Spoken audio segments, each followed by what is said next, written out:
Ang bayan kong Pilipinas, lupain ng ginto't bulaklak, pag-ibig na sa kanyang palad, nag-alay na ganda't dilag, at sa kanyang yubi at ganda, dayuhan ay nahalina.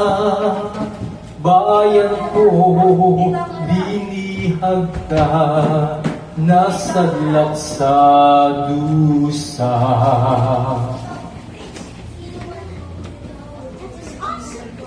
Wikang Pilipino sa pambansang kalayaan at pagkakaisa, di patrosinyo pinapwede. Sa bawat panahon, sa bawat kasaysayan, sa bawat henerasyon, may panawakan ng isip, may alitan ng maniniwala, may tabisan ng matuwid.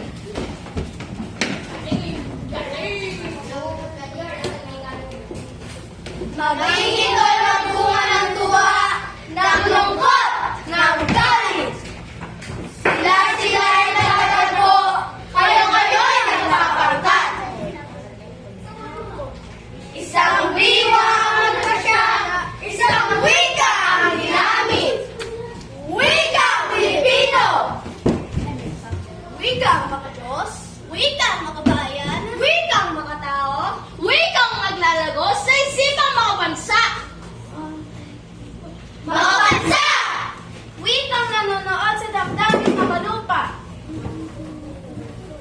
At paisa-isang dila, marami-raming labi, at sama-samang tinig.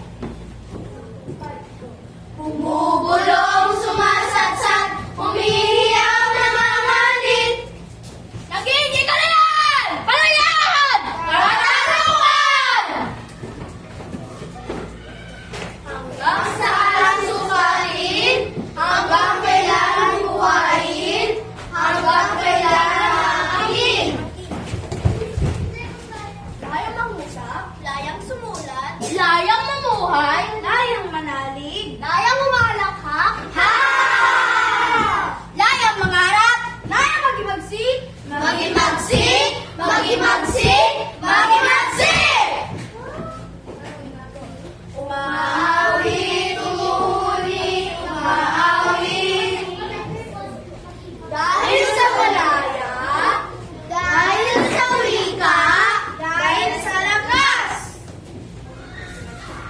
Ang bagong kalayaan ay nalilito ngayon sa wikang Panganaya. Ibang mangmayayang lumipad, pulungin mo at umiiyak. Bayan pa kayang sakdal dilag, ang dimag na sang makaalpas.